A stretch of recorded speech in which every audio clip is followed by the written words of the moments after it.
at the O2, so let's get back to this. What's your gut instinct saying? Fury Wilder rematch and Joshua White get in the ring? Yes, 100%. That's how I see it. You know, Winners fight each other, both rematches? Yeah. You know what's going to happen. You know what's going to happen. You know, it's got to be. Wilder can't go anywhere else apart from right or wrong in regards to what happened to Fury. If he thinks he was a wrong, so yeah, me too. I'm coming. Yeah. So basically, he's got a right or wrong before he thinks about stepping anywhere else. That's how it's got to be. Otherwise, he's in fear of being a guy that he's saying Anthony Joshua is. And for this, you know, we've got the next opponent. If it's there, if the numbers add up, so you never know. Johnny Nelson, Spencer Fearon, have a good Christmas. There you go. They've just said it there. After the Dillian White Chisora fight, these are the men in the know. These are the men I want to listen to. Johnny Nelson and Spencer Fearon. They are in the know at Sky. Fury Wilder rematch is next for Fury and Wilder. Joshua and Dillian White rematch is next for them in April. You've heard it from the horse's mouth.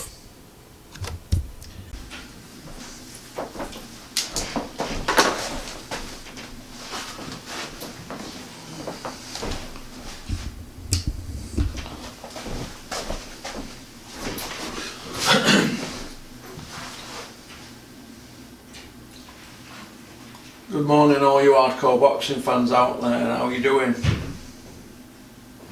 Big Porky here, the voice of hardcore boxing. Now, before I leave for lunch, I'm going to go through a couple of emails. I've had a couple of good ones I want to go through. I'm going to put this video in with... No, I'm going to do this video on its own, just as a short one for 150, just as a short one for the fans that have sent the questions in. What I do every now and then, I pick some questions off the email. The email, if you would like to send any emails in, is porkycorner@mail.com. Not Porky's Corner, it's Porky Corner. Because I left the S off. But so it's just for them fans that are sent in. First one is, hi Porky. It's from Stevie Merchant. Loving your work, big fella, keeping the videos coming. Couple of points for you to discuss or look into. Let's just make this writing a bit bigger. I don't know how to do that because I am thick. Oh my god, I've pressed wrong button. Right, number one, Frank Warren. This is about Frank Warren. What do you make of Fish Eyes at the moment? He was onto a winning, especially after announced AJ Miller. But I think in the space of 24 hours, he's reverted back to good old Frank that we know and hate. Fury Wilder was apparently close and on. Now boom, he's signed with Top Rank, and these fights look further away. His Leicester show moved on 5 days' notice. Anthony Yarde is in yet another bum fight, but Frank is convinced he's stepping up, and to top it off, he's convinced Billy Joe Saunders to move up and fight for a vacant WBO super middleweight belt against a nobody. Surely the wrong move. What is going on at Frank Warren headquarters? Right. I think I might have touched on this, but I will go through it because there's some 3 good questions here. Let's put my new glasses on. So look. Yeah, for the Leicester show, I don't agree with that, but Frank's had, 15 shows moved in the last few years, so this is why his shows never sell out, because when fans want to go to a boxing show, the last thing they need is being messed about with tickets and stuff like that. It's very rare it happens on an Eddie Hearn show. Now, the fight does look further away, the what they call it fight, a bit cold in here, me. The Tyson Fury fight that looks further away than ever now, doesn't it? The Fury fight. That's what I think. I think it looks further away. The Yarday, he's WBO ranked #1. So why aren't they screaming to get the world title fight? Soon as Tyson Fury got to WBO #1, they were screaming blue murder for WBO to enforce the mandatory. So I don't really get it, to be honest. I don't see where they're coming from. Yarday's WBO #1. So why are they not pushing it? They should be pushing it to get Yarday world title fight, because he's not ready now. If he's not ready, why get to #1 and then start fighting guys ranked about number 30 or number 40? You're #1 ranked, you should be fighting the top guys. Or pull yourself out rankings and go back and learn your trade. I don't want to hear, oh, Anthony Yard's only had so many amateur fights and so many professional fights. You're world ranked #1 with a governing body. I know it's WBO and it's weak, but good point. I see where you're coming from.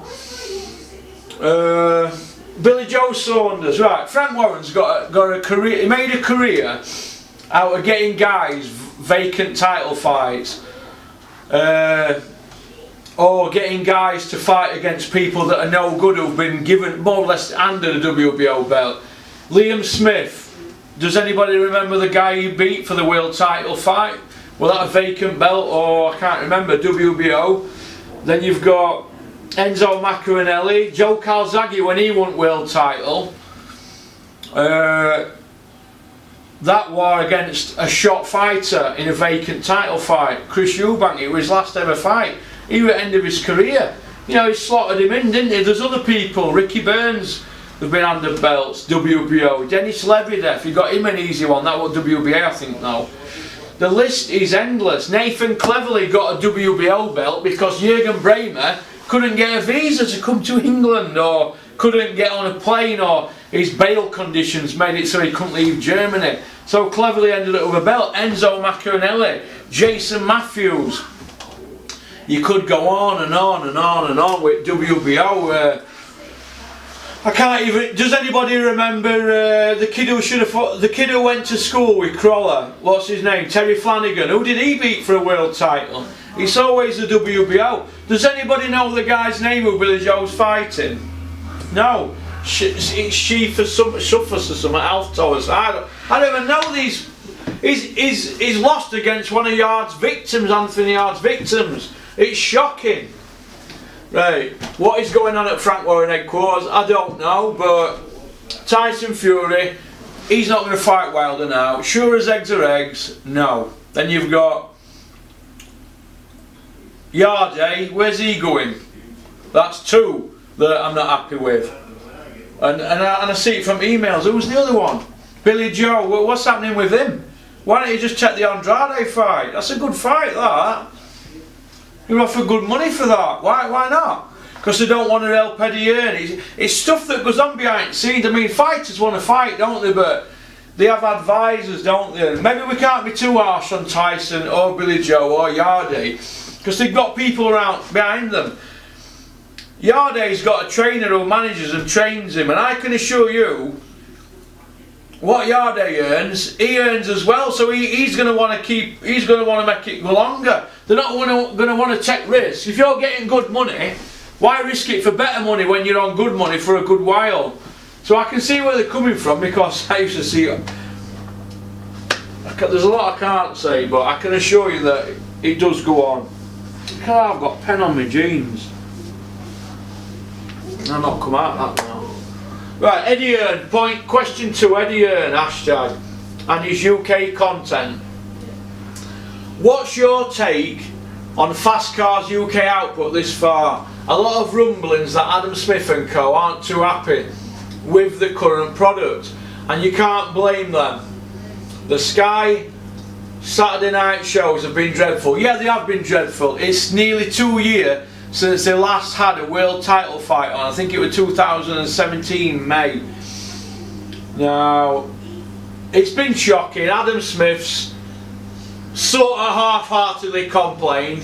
At least Coogan put him on the spot, didn't he, in New York, and It looked really uncomfortable for him, didn't it? But then Adam Smith reverted back to company man, saying we've got a great relationship and blah de blah, and the next 2 shows are great and all that. But the Cheeseman show wasn't that good, but the card were great. What is it, Adam? Is it one or other, Mr. Bean?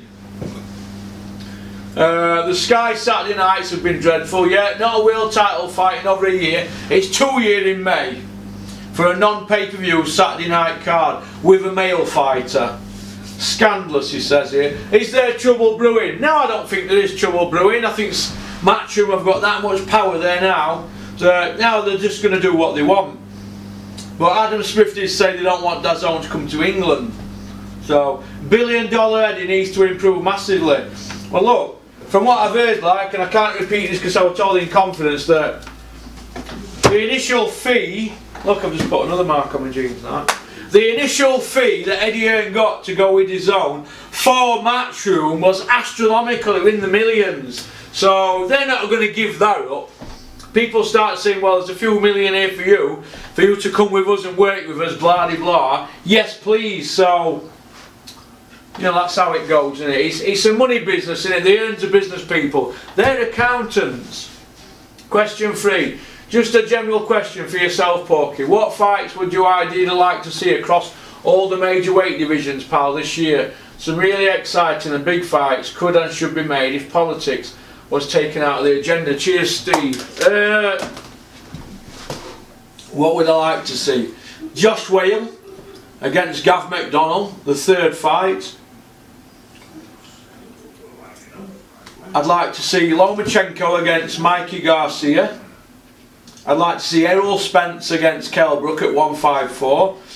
I'd like to see Liam Smith against Kell Brook at 154. I'd like to see Eubank against the Welsh kid Liam Williams at 160. I'd like to see Mark Efron at 168 against Callum Smith. I'd like to see Gillian White against Joshua rematch. I'd like to see Gillian White against Tyson. I'd like to see a Coley move up to heavyweight and fight Hughie Fury. A Coley against Hughie Fury. I'd like to see Hughie Fury against Gillian White. Whether that's going to happen, I don't know. I'd like to see Pulev against Hughie rematch. I'd like to see Joshua fight Tyson Fury. That's the main one. Joshua Wilder rematch. But it looks to me like we're now entering an era where fighters are now thinking about money and material things. And it goes back to that old saying, innit, that, you know, in America they have all this mafia stuff, don't they? The last 120 years they've had this American mafia in America.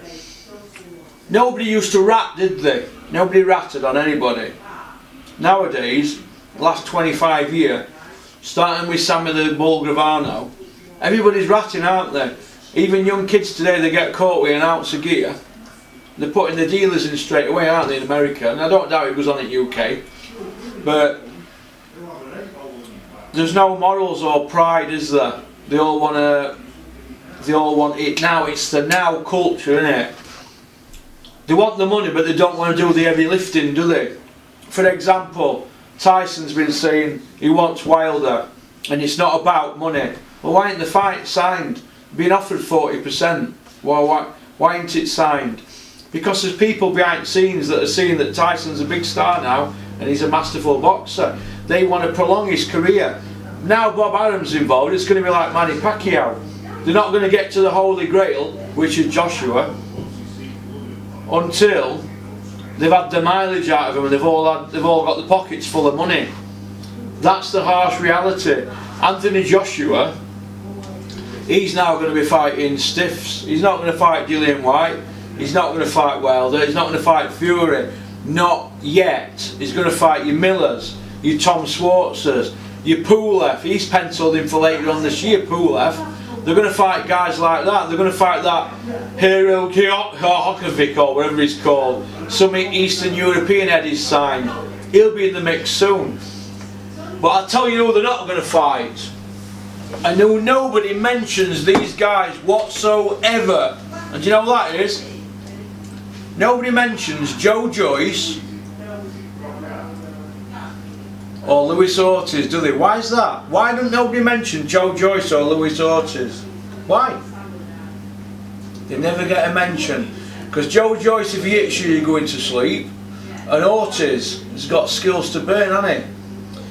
They'll get Ortiz eventually, but when Joshua gets to Ortiz, it'll be in about 2 years, and that'll be five year waiting since Eddie signed him, or round about that time, when he's got mileage on clock and he's over ill. We all saw what he did to Wilder. He won every round apart from the ones he got dropped in. That's just how it's going. It's about the Benjamins, it's about money. Boxing's a business, and I know that's a cliche, but that's the harsh reality. Bob Arum says, oh, Wilder Fury, September. Look, we had that September one, didn't we, with Manny Pacquiao against Mayweather. Every time I'd see Bob Arum on TV, I'd say to people, race week, Doncaster St Ledger, we'll go to St Ledger, and then one of them nights while it's on at Ledger, it'll be Manny Pacquiao against Mayweather. We said that for years, didn't we? That's what we kept saying. Bob Arum kept prolonging it and prolonging it and prolonging it. These people have been around years. Bob Arum's been promoting 53 years. That's older than before I was born. He's been promoting 53 years. He used to work for the IRS, tax evasion people in America, and he was seeing what frauds were going through with these promoters and what they were doing with money and what money were involved with these events, and he thought, do you know what? I need to get involved in all this myself, and that's how Bob Arum got involved in boxing. Do you know what I mean? But I'll tell you a little story about Bob Arum. When Dennis's dad were on his deathbed up at Burley in Sheffield, we were all sat around bed. Bob Arum rung Dennis. That's a true story, that. Obviously they worked together, didn't they, when he had Ricky Hatton, but Bob Arum, it plays the end game. He's not going to let Tyson Fury be put in a situation where he's going to be risked. So, Tyson will not be risked. He'll be fighting, you know, your Gerald Washington, your Tom Swartzers, might even get Poole left because he beat his cousin Huey. There'll be B-class and C-class guys dressed up. It'll be turds polished up. Now that there's money involved, millions of pounds, they're not going to risk him. They're all going to say they're going about their business. I'm doing my thing. We'll get to him in the end.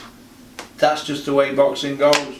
So, but as regards fights, I've just told you them fights what I want to see. I'd like to see Billy Joe fight Andrade as well. Billy Joe rematch Eubank at middleweight. I'd like to see Keith Thurman against Conor Benn. Well, Keith Thurman's WBA man, isn't he? Conor Benn's ranked in the top 5 or 6 with WBA, so why not? You're in them rankings. Put up or shut up. You can't say you're fighting for a Southern Area belt when you're WBA number 5, stroke number 6, can you? You can't have it all your own way. So, 17 minutes. Let's see if we can get another couple of questions in. So, thank you very much. Them questions are from Steve Merchant. Steve, next time you email, will you tell me where you're from so I can say, we've got a question here from Steve Merchant in, whatever, Bognor Regis or Leeds, Liverpool, whatever, Kettering, whatever it is, alright?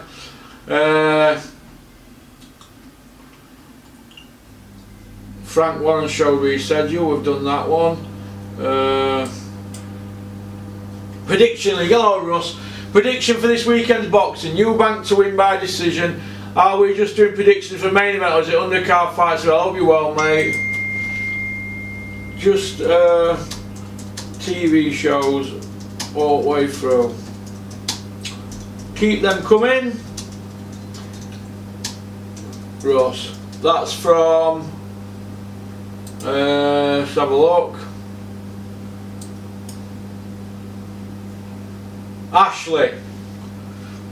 That's from Ashley. Right, the prediction league. As long as your predictions are coming through to the email on mail.com, they're all saved. And I'll add them all up and winner will get, you know, a couple of tickets and, you know, some Porky goodies, alright? That's how we're going to do it. So keep them coming, they're all logged. Alright?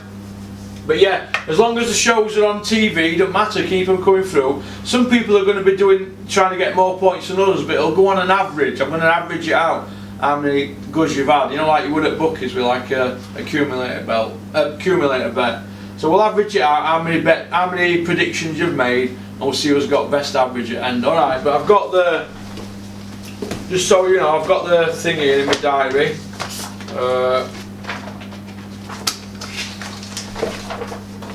It's in here somewhere. There we go. Push for time today. Right, prediction league. Just so I can run it over with you quickly.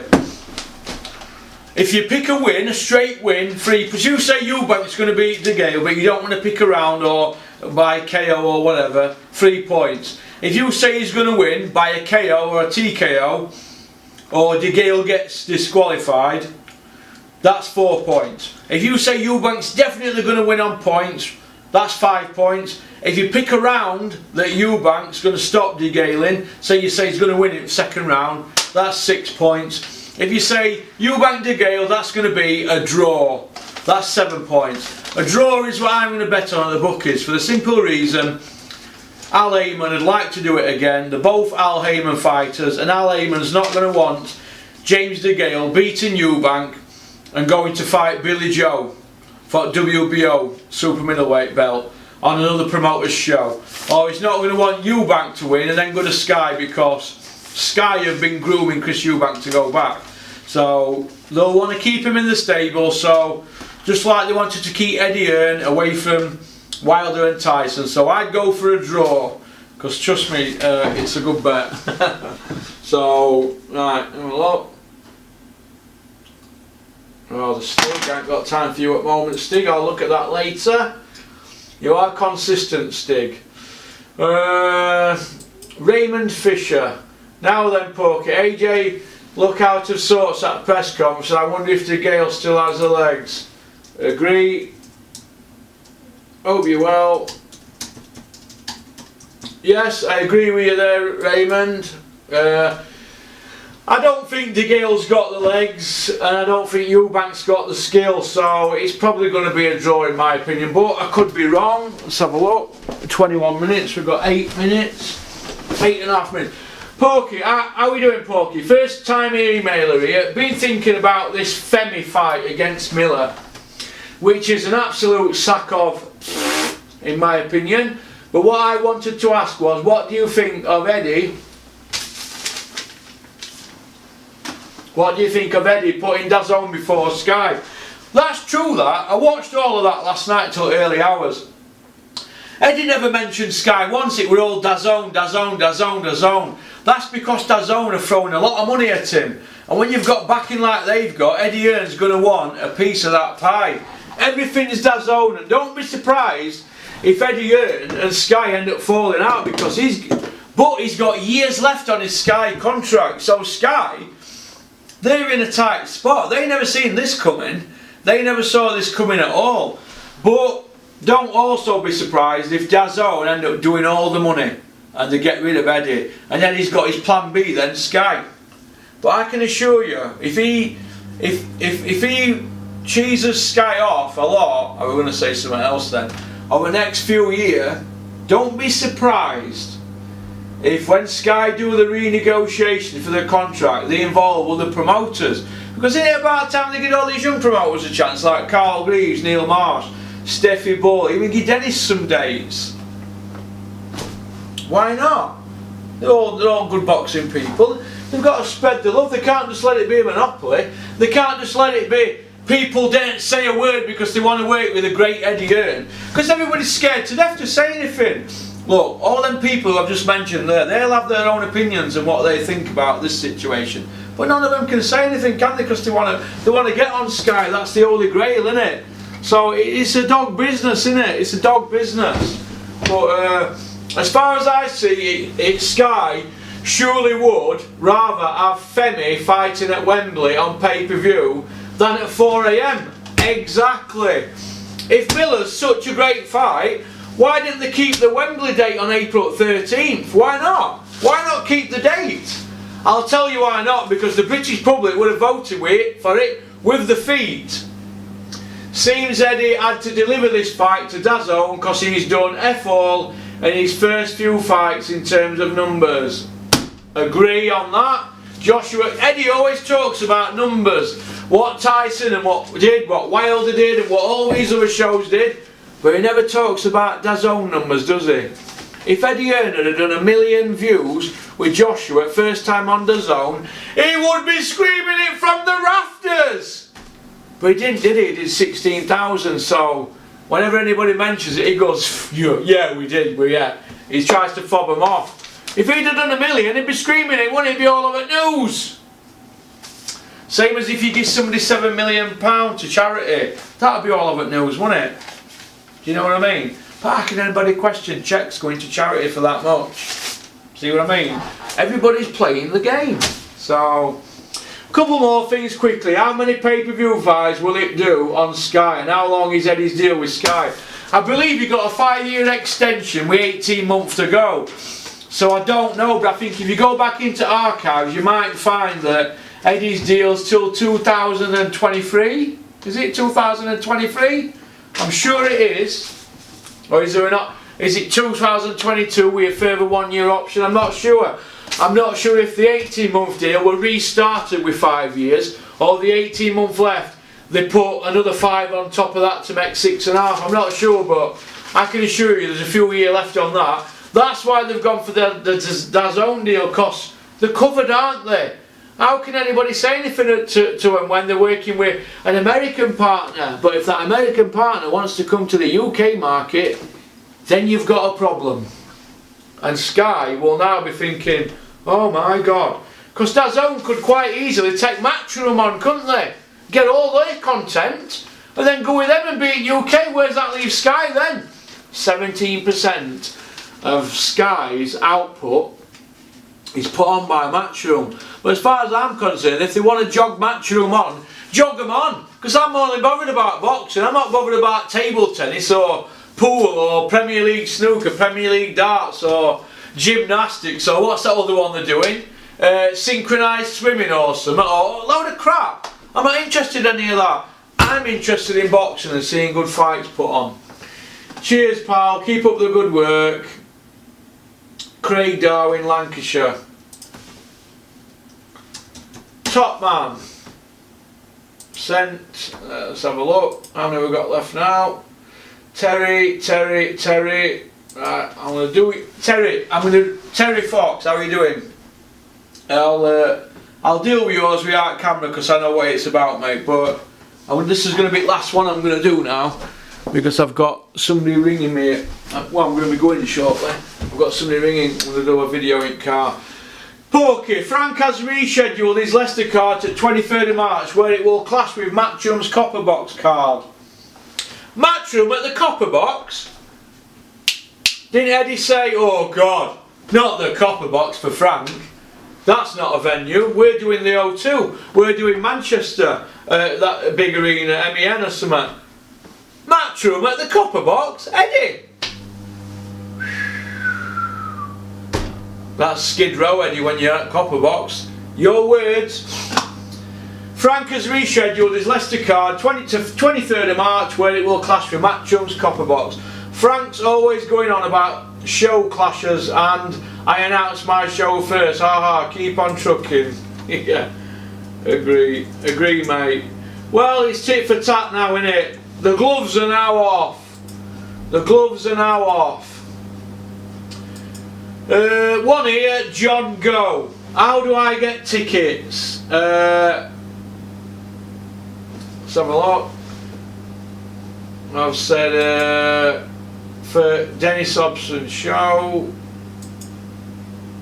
get in touch with Michelle, Dennis's PA, and tell her Russell said you're after some tickets. If anybody wants to go to the Tommy Frank show at Ponsford on March the 15th, ring this number. It's Sheffield, next to opposite train station, 01142 43 4443. Ask for Michelle Taylor, that's Dennis's PA, and she will point you in the right direction. Alright?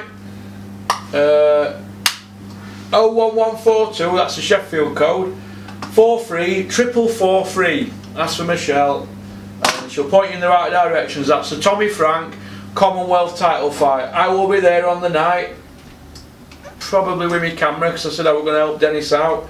and some of his fighters, and Glyn Rhodes. It's a big night for Tommy. I hope he wins the Commonwealth, but yeah, I will be there March 15th. So all you followers on here who want to go, and hardcore fans, get yourself there. Even the trolls and haters, you're all welcome. And you can get to watch some good boxing, and you can get a few things off your chest, what you don't like about what I say on the channel. Come and tell me to my face, I don't like this, I don't like perfume, aftershave you wear, and I said perfume, I don't like your boot cut jeans, I don't like your shoes, I don't like your glasses, I think you're a clown, I think your car's crap, you don't know what you're talking about boxing, blah blah blah blah blah, Porky, I hate you. Well look, come and see me March 15th, and you can tell me to my face that you don't like me, alright? Peace out, keep on trucking, keep supporting boxing, because it's a fantastic sport. Did well there, didn't we, in 30 minutes? Have a look. 29 minutes, 42. Flying today, aren't we? No, peace out.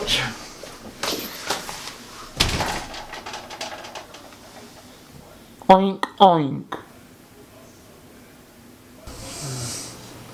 Really, do we need to go back and fight Wilder?